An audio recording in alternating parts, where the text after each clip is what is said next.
നിങ്ങളുടെ favourite shows ഇനി ഒരിക്കലും മിസ്സാവില്ല. ഇപ്പോൾ C5 കാണും നിങ്ങളുടെ ഫേവറേറ്റ് ഷോസ് തികച്ചും സൗജന്യമായി. പറ്റില്ലെന്ന് പറയരുത് സാറേ. എന്റെ കുഞ്ഞിനെ ഓർത്തെങ്കിലും എന്നോട് കരുണ കാണിക്കണം. പറ്റില്ലെങ്കിലോ?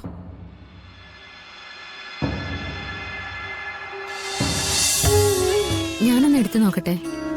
എനിക്ക് കുഞ്ഞുങ്ങൾ കരയുന്ന കാണുമ്പോ വലിയ വിഷമം. അതാ. ശരി, എടുത്തോളൂ.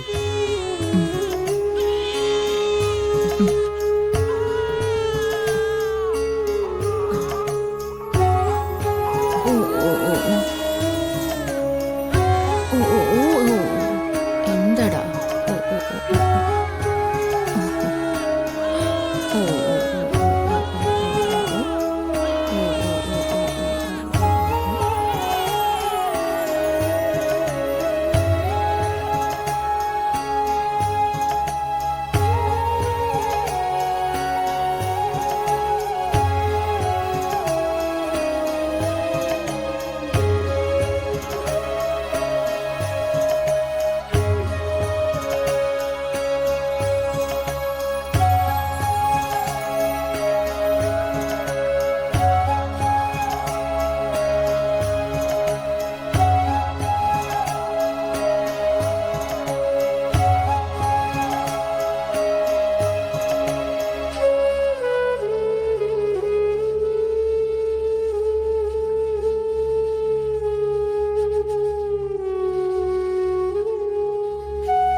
കുഞ്ഞു ഉറങ്ങിയല്ലേ?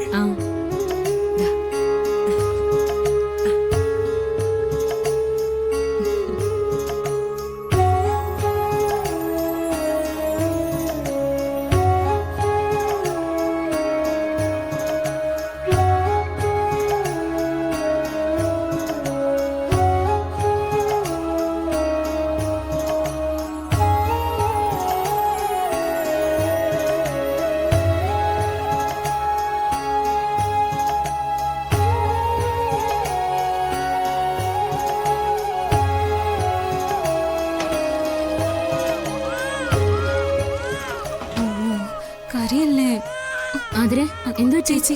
മോളെന്തെങ്ങനെ കരയുന്നത്? അറിയില്ല ചേച്ചി, കൊറേ നേരമായി കരച്ചിൽ നിർത്തുന്നില്ല. ഞാൻ ആവതും നോക്കി. ഓ, ഇങ്ങത്താ. ഓ ഓ ഓ ഓ ഓ ഓ ഓ ഓ ഓ ഓ ഓ ഓ. എന്തടാ?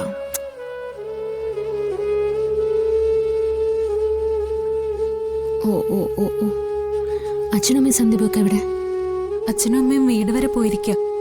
സന്ദീപ് ഒന്ന് പുറത്തേക്ക് ഇറങ്ങി. ഇപ്പൊ വരും.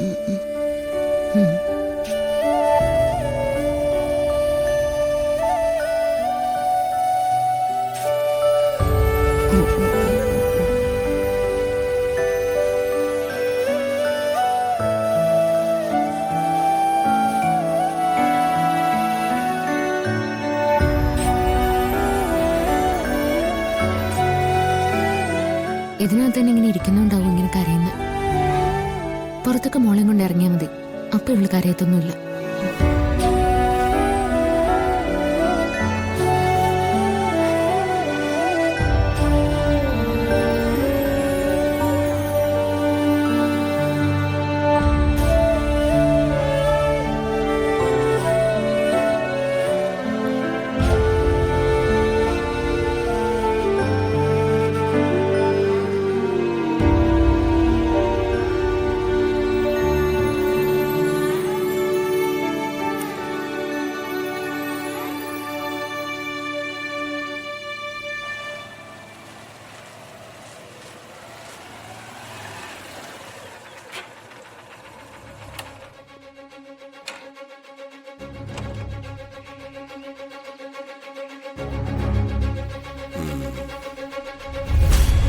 ഇനി മുതൽ എൻ്റെ മോള് ജീവിക്കാൻ പോകുന്ന വീട്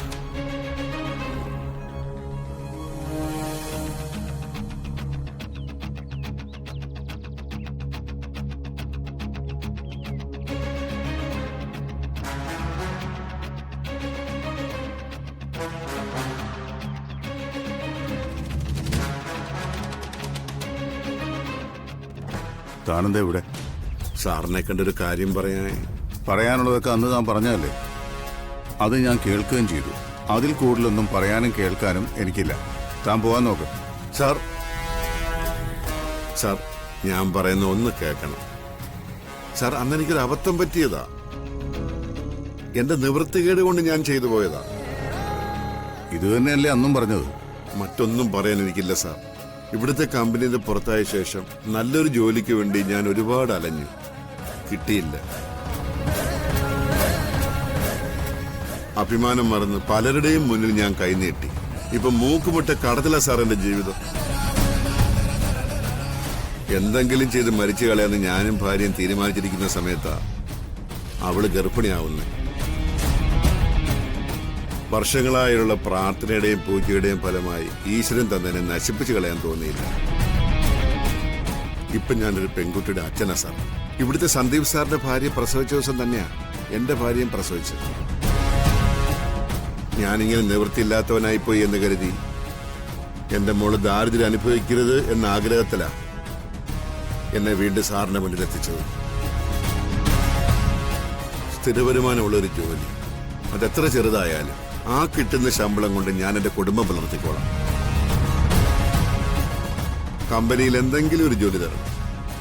ചെയ്തുപോയ തെറ്റിന്റെ പ്രായച്ചിത്തത്തോടെയാണ് ഞാനിപ്പോ സാറിന്റെ മുന്നിൽ നിൽക്കുന്നത്. പറ്റില്ലെന്ന് പറയരുത് സാറേ. എന്റെ കുഞ്ഞിനെ ഓർത്തെങ്കിലും എന്നോട് കരുണ കാണിക്കണം. പറ്റില്ലെങ്കിലോ?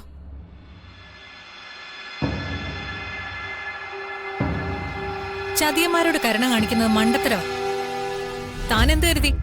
കമ്പനിയിൽ നിന്ന് കുറച്ച് പൈസ എടുത്തു പോയാ ജീവിതാവസാനം വരെ ജീവിക്കാന്നോ? താൻ മര്യാദക്കായിരുന്നെങ്കിലേ നെല്ലിശ്ശേരി ഗ്രൂപ്പ്സിലെ തന്റെ പോസ്റ്റ് ഇപ്പൊ എന്തായിരിക്കും തനിക്കറിയാവോ?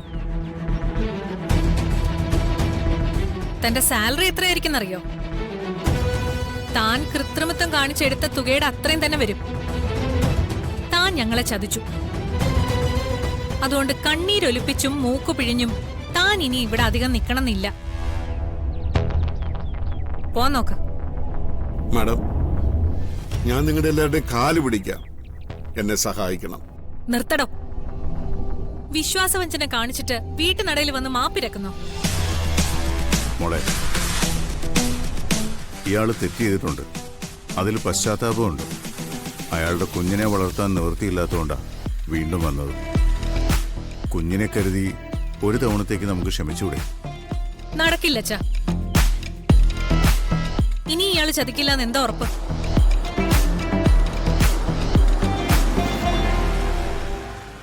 ഡൗൺലോഡ് ചെയ്യൂ C5 ആപ്പ്. കാണൂ എല്ലാ എപ്പിസോഡുകളും സൗജന്യമായി.